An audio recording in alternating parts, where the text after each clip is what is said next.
Assalamualaikum warahmatullahi wabarakatuh. Saya Raisa Dwi Siva akan mempresentasikan tentang apa itu Key Performance Indicator perusahaan untuk memenuhi mata kuliah analisis dan evaluasi jabatan.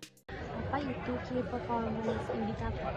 KPI atau disebut juga indikator kinerja utama. Indikator kinerja utama adalah nilai terukur yang menunjukkan seberapa efektif organisasi mencapai tujuan bisnis utama. Indikator ini secara khusus membantu menentukan pencapaian strategis, keuangan, dan operasional perusahaan. KPI dapat diaplikasikan dalam berbagai bidang dari tim finance, HR, marketing, dan sales.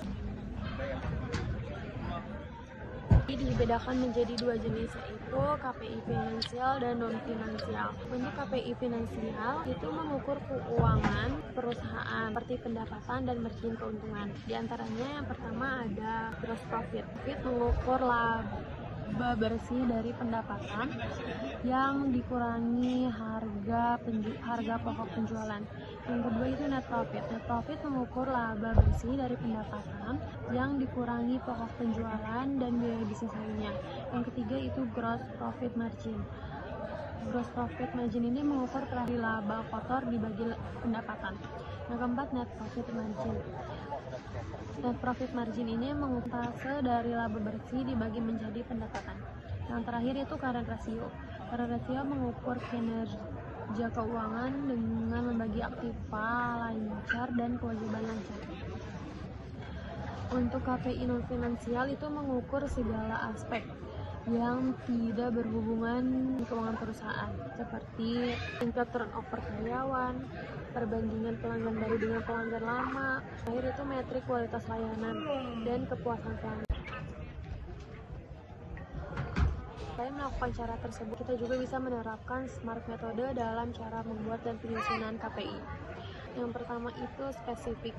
Perusahaan harus menetapkan target secara spesifik. Contohnya lamanya jam kerja, misalnya 40 jam, karyawan maksimal 40 jam kerja dalam per minggu. Dan tetapkan job desk tiap-tiap orang.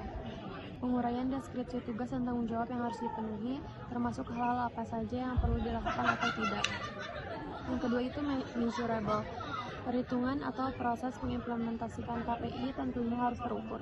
Contohnya mengukur 10 kriteria penilaian baik secara kualitas maupun kuantitas, atau dengan kata lain terukur akurat 100%.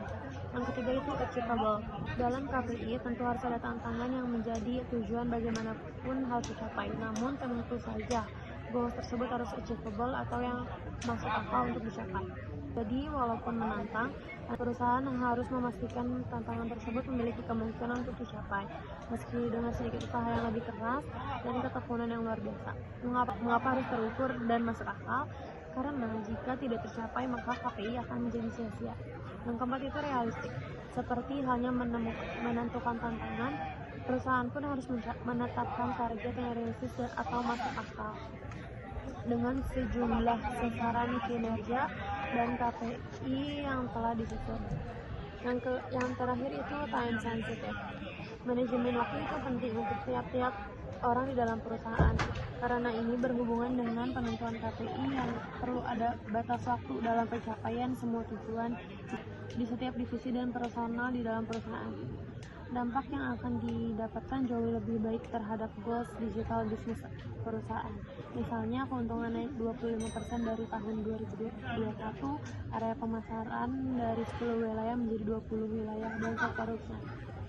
Jadi kesimpulannya, cara menyusun dan membuat Key Performance Indicator yang tepat, perusahaan itu perlu melakukan untuk peningkatan kinerja karyawan di perusahaan bisa dimulai dengan cara menguraikan tugas untuk tiap-tiap karyawan, review setiap project, hingga menentukan target menggunakan metode spesifik, measurable, achievable, realistic, dan time sensitive atau SMART. Berikut yang dapat saya sampaikan. Terima kasih atas perhatiannya. Mohon maaf bila ada salah-salah kata.